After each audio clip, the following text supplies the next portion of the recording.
So in this short presentation, I would like to talk about the diversity in the region known as Middle East and North Africa. I've chosen the term mosaic because I think it describes the best this great diversity that is often overlooked or obscured by existing stereotypes about the region. Donna Stewart talks about diversity in terms of ethnicity.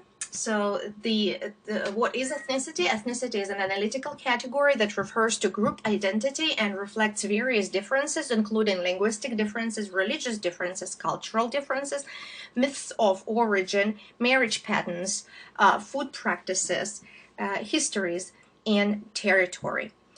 Now, even though ethnicity is an analytical category, doesn't have any metaphysical reality behind it. It is important because it's highly politicized, not only in the Middle East and North Africa, but also in the region. So in terms of ethnic differences, we can define in very general term the following ethnic groups. There are two larger groups, if you wish, two larger categories are Arabs and non-Arabs. Bedou people represent Arabs, and Berbers, also known and more politically correct term to use from now on should be Imazighan people. Iranians or Persians or Farsis all stand for the same group of people. In very general terms, Tajik people, Azeri people, various Turkic peoples, Kurds, and Dom, also known as Roma or Gypsy peoples, and various others in the region. So, two main groups are Arabs and non-Arabs. Middle East and North Africa does not equal Arab. In sociocultural anthropology, we talk about social organization sometimes in terms of descent. We divide human societies into patrilineal and matrilineal human societies. Patrilineal societies are societies where descent pattern is traced through a male. Matrilineal, where descent patterns is traced through the female. Now, patrilineal societies also can be distinguished in terms of the power dynamic in the societies. There are patriarchal and matriarchal societies. Patriarchal is the rule of the father, and matriarchal the rule of the mother, which means that it's either males who are in charge of the decision making in the society or females. Now, we know that historically there might have been some societies that were matriarchal. We certainly know that there are plenty of societies that are matrilineal, where descent is traced through the mother or through the female. But when we talk about Middle East, North Africa, we talk basically about patriarchal societies where the decision making is ideally attributed to males. Now, in terms of marriage patterns in sociocultural anthropology, we define society as a group of people as differing in those patterns. And the groups that marry within the group, let's say, the royal descent, royal family would marry to other royal families. That would be endogamy, or when Bedouins marry Bedouins or Jews marry Jews, endogamy within the group. And there are such patterns as exogamy, which is marrying outside the group. Let's say cross-ethnic, cross-cultural marriages would be an example of exogamous marriage outside of the group. Now, endogamy is quite popular in the region, and the ideal marriage pattern, ideal, it doesn't mean that it is real, it doesn't mean that in every case it happens, but ideally, the marriage pattern that is appreciated or desirable marriage pattern is parallel cousin marriage. What is parallel cousin marriage? If you look at this diagram, you can see a common ancestor, a male ancestor, symbolized as a triangle and with the letter A, who has two sons symbolized by triangles and letters B and C, and those sons have their own families within which one has a daughter and another one has a son. And so marriage between the daughter and the son, between E and D, would be an example of parallel cousin marriage. So again, it is not to say that every family in the region is characterized by parallel cousin marriage, but it is certainly a preferred, idealized sort of marriage pattern in Middle East, North Africa. It is not unusual. Various societies, both historically and geographically, use that preferred marriage pattern. Now, there is a great difference in the region in terms of religious beliefs and practices. This is so. Whereas the first kind of a sub-conclusion I can make is that Middle East North Africa does not equal Arab. It's not just about Arabs. Another sub-conclusion I can make here is that Middle East North Africa is not equal to Islam. Right? There are various other peoples and various other religious beliefs and practices, religious traditions that are appreciated and embodied by local people in the region. So we have polytheist and monotheist religious traditions. An example of monotheist religious tradition practiced in the region is Islam, but also Christianity, Judaism, and Zoroastrianism. And then you also have some Buddhists, Yazidis, and other groups. Now, when we talk about main religious traditions that define the region, there's a great diversity within each one of those. You have Sunni and Shia Muslims, and Shia Muslims have a number of different sects, and I will talk about Sunni and Shia differences after I discuss Zoroastrianism in a little while. Christianity has a variety of different groups or subgroups, including Maronites in Lebanon, Copts, Orthodox Christians in Egypt, who believe that Jesus was God, fully God, where Maronite Christians would say, you know, half God, half human. Copts would say it's fully God. Assyrians, scattered, larger communities and then scattered communities all over the world. Larger communities are located in Mesopotamia region. In terms of diversity in Judaism, the Hammers article that you read about the Mount, the Temple Mount, identifies several groups such as Orthodox Jews, ultra-Orthodox Jews, Hasids, and Reformed Jews. So I would like to talk a little bit about Zoroastrianism because it's one of the oldest monotheist religious traditions popular in the region, not in great numbers, but certainly historically. Now, Zoroastrianism is the monotheist religious tradition with the prophet Zoroaster or Zarathustra, who a couple of millennia ago lived in the area that we refer to as Persia, or a part of it now we call Iran. The story of this religion that describes the relationship between human and divine and the sort of purpose of humanity is written down in Avesta, which is a sacred book, just as Christians have the Bible and Muslims have the Quran and Jews have the Torah and various other books. Avesta is a sacred scripture in Zoroastrianism. There are several fundamentals to this religion. First of all, God is one. There are no multiple gods, just one God, known as the Lord of Wisdom, Ahura Mazda. There is an ongoing fight between good and evil. Ultimately, Ahura Mazda, the Lord of Wisdom, is always victorious. So the desired state of a human being is to have good thoughts, good deeds, and good words. And if you do have those, you will end up in heaven. If not, you will end up in hell. Now, historically, the first written sources we have in 600, not CE, but BCE, that is before Common Era. I'm sorry, there's a mistake there. And during several periods, historical periods, Zoroastrianism was the state religion in Persia, or what we now know as Iran. There are several divine elements that are important in ritual practice. Well, actually, three of them. It's a fire, earth, and water.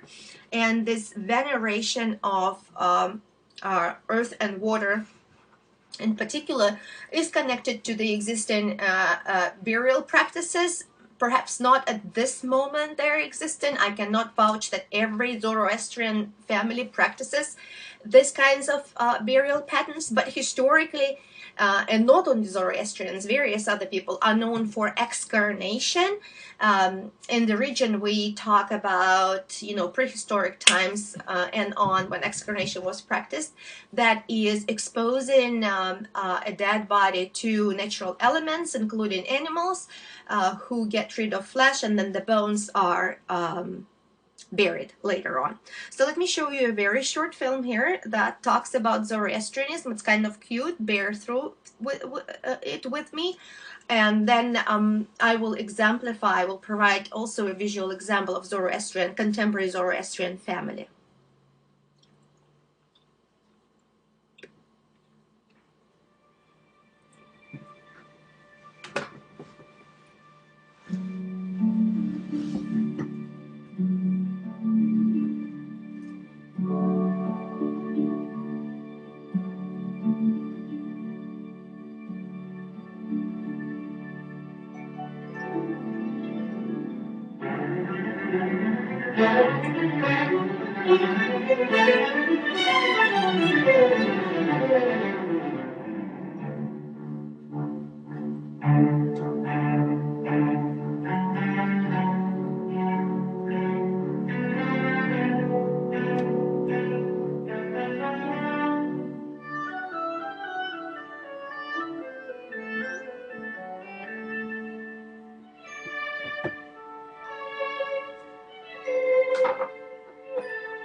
Over 3 millennia ago, the prophet Zarathustra revealed the message of a new faith, Zoroastrianism. Believed to be one of the earliest revealed religions in the world, it is the oldest surviving monotheistic faith today. Zarathustra is thought to have lived sometime between 1500 and 1200 BC in ancient Persia, possibly in an area between the Aral Sea and what is now northeastern Afghanistan. He proposed a radically new set of beliefs for the time, of one supreme creator known as Ahura Mazda, or God, of good thoughts, good words, and good deeds, and the concept of the immortality of the soul. Zarathustra's actual words survive today in the form of religious hymns known as the Gathas. The Zoroastrian religion spread and flourished for close to 2,000 years since its inception. It was the court religion of 3 Persian empires. The Achaemenian Empire, from 550 BC to 331 BC.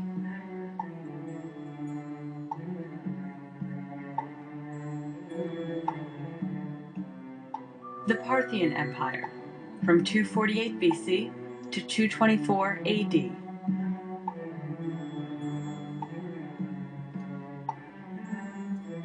And lastly, the Sasanian Empire, from 224 AD until 651 AD.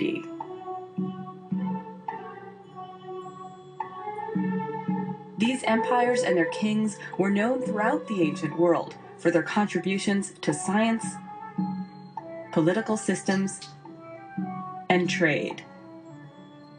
They exhibited a spirit of cultural tolerance and freedom of worship in conquered lands. Most noteworthy among them was Cyrus the Great, who issued what is believed to be the first human rights document in history. He is also famous for having freed the Jews from captivity when he conquered Babylon. Remains of these empires survive today in many areas, but especially in the extensive ruins of the ancient capital Persepolis in present-day Iran, despite being plundered and burned during Alexander the Great's invasion in the 4th century BC. Many Zoroastrian inscriptions, sculptures, and art have survived. At their peak, these empires extended through what is now Turkey, the Middle East, southern Russia, Armenia, Afghanistan, Central Asia, and the Punjab in Pakistan. Followers of the court religion came from differing ethnic and cultural groups, and once numbered in the millions. However, with the fall of the Sasanian Empire in the 7th century AD and the subsequent rise of Islam, these populations were significantly diminished. The Shahnameh, or Book of Kings, is considered Iran's national epic and among the world's great literature. It was written by the poet Ferdowsi in the 11th century, well after the Zoroastrian era, but offers comprehensive stories of pre-Islamic Iran before and after Zoroastrianism.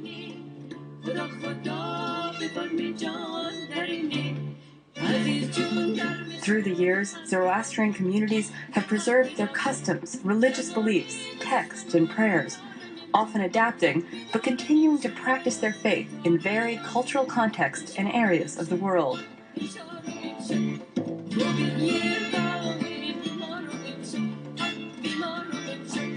Zoroastrianism stresses veneration of nature's elements, including water, the earth, and fire, all of which serve as unchanging universal forces in an otherwise changeable world.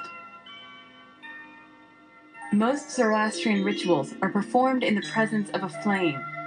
Fire is seen as a visible symbol of the inner light which burns within each person, and is a physical symbol of God. Zoroastrian fire temples have a constantly burning, consecrated flame. Two distinctive symbols that Zoroastrians wear include the sudre and kushti.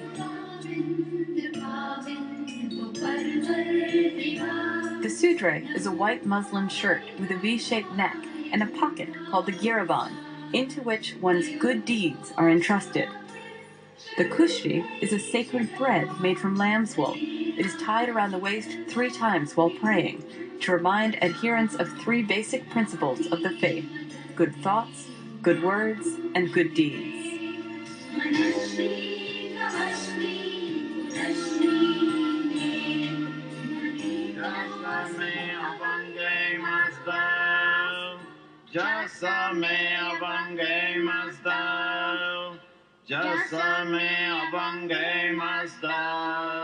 A child is formally initiated into the religion with a special confirmation ritual known as the Navjot, or Sudre Pushi ceremony.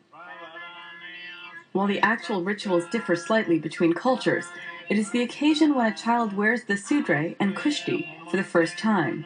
Under the guidance of a priest, the child recites prayers, receives benediction, and declares his or her acceptance of the religion of Ahura Mazda, as taught by Zarathustra. From this point on, one is responsible and accountable for one's actions, and encouraged to always choose good over evil.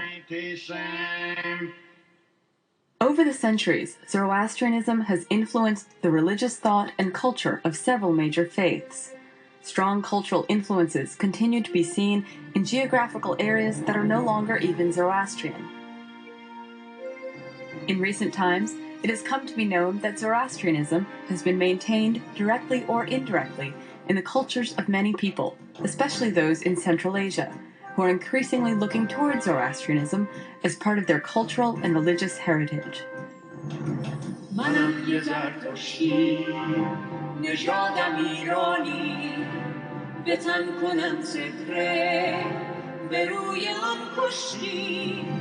Zoroastrian communities around the globe continue to flourish while maintaining their own cultural distinctiveness.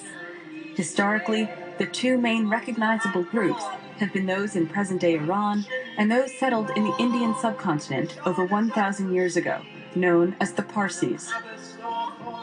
Both these communities are thriving and growing in their homelands and the diaspora. 3,000 years after its revelation, Zoroastrianism lives on, touching lives and guiding its followers into the future.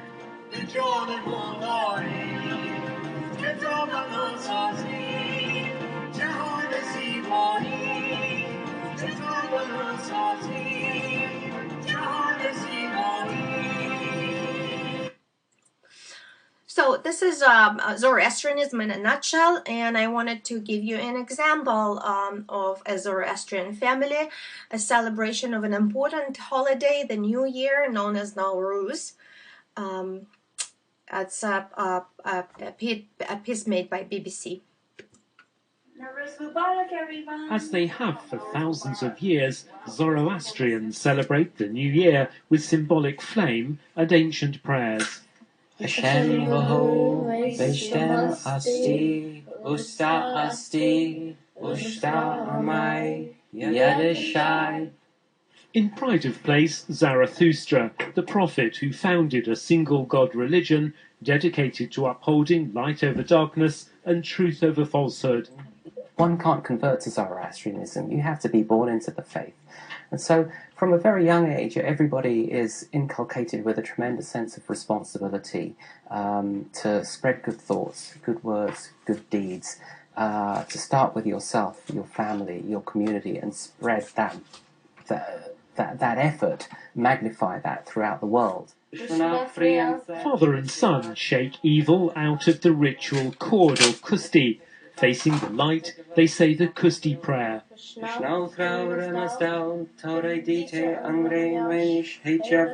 From purifying frankincense and auspicious food to covered heads and special clothes, the symbolism is of respect for God. The white Sedra vest comes with initiation into the faith. It has one jagged seam representing the imperfection of human life and a symbolic store of good and bad. Our good thoughts, good words, good deeds, and bad thoughts, bad words, and deeds are collected in this pocket, and when we die, it's basically a collection point where it's then judged. Do you have more good or bad deeds and words and thoughts, and whether you go to heaven or hell. Chalk in the doorway wards off evil and helps bind children closer to the faith of their ancestors.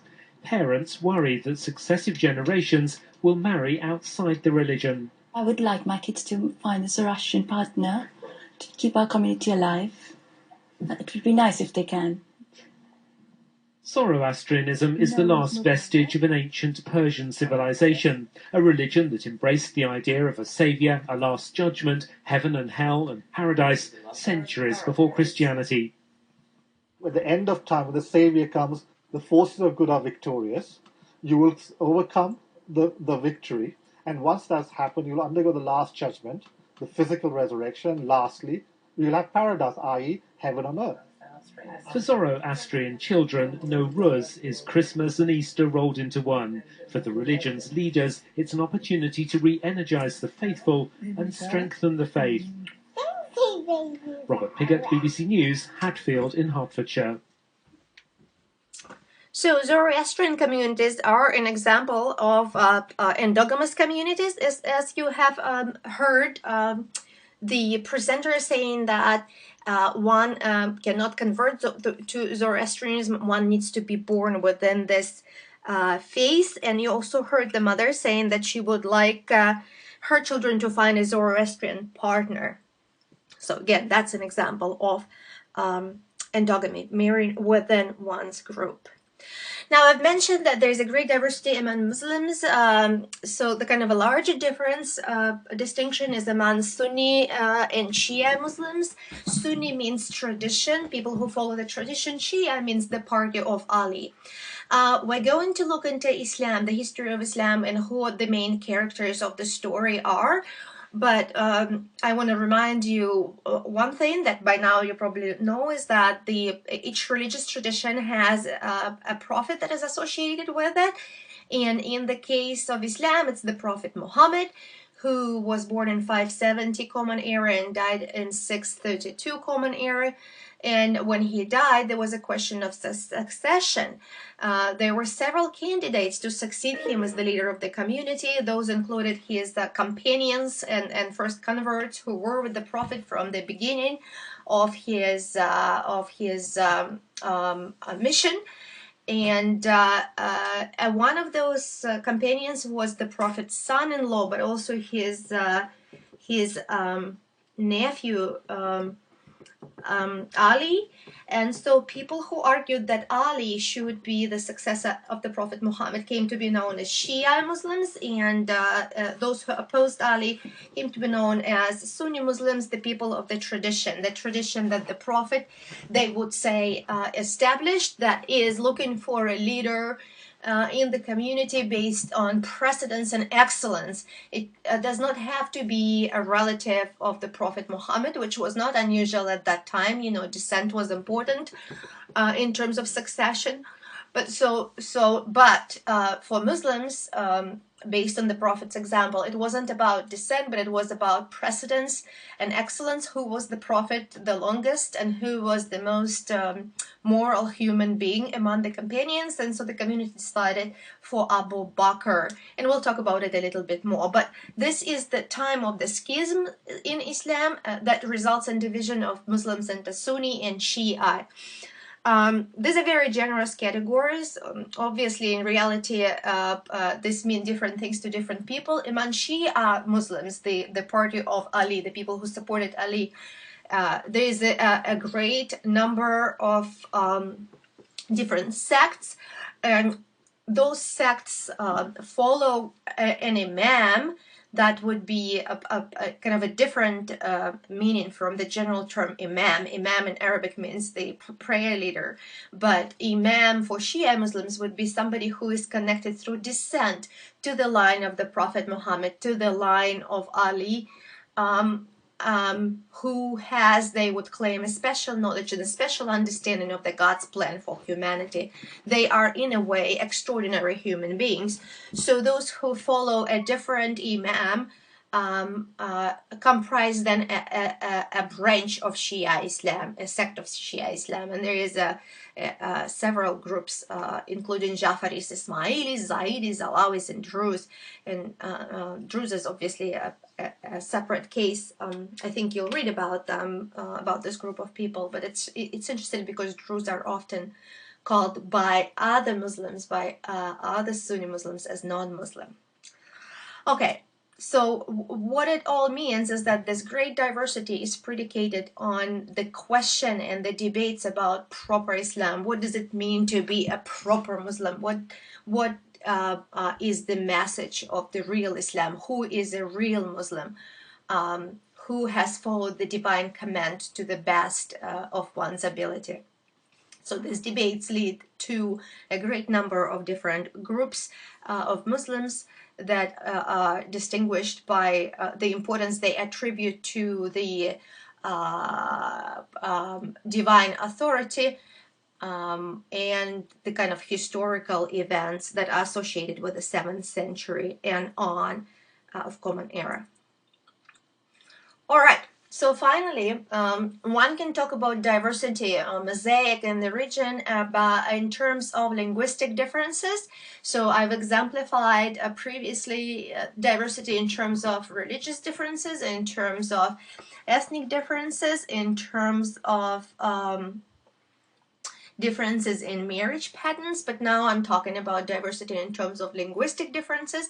And one can distinguish kind of a larger linguistic groups such as Arab, Farsi, Kurdish, Turkish, Tamazight, French, English, and Hebrew speaking peoples in the region, but also within each one of those groups there are different dialects. So there are different dialects of Arabic, of Farsi, of Kurdish, of Turkish, of Tamazight, French and English and Hebrew that are spoken in the region, and it's quite often that a person would speak more than one language because of this diversity. All right.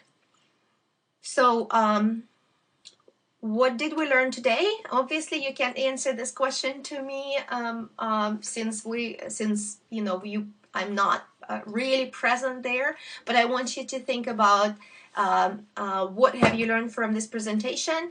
I want you to think about how you would define ethnicity and what kinds of differences one may find in the Middle East and North Africa when one talks about peoples and cultures of this region. Thank you.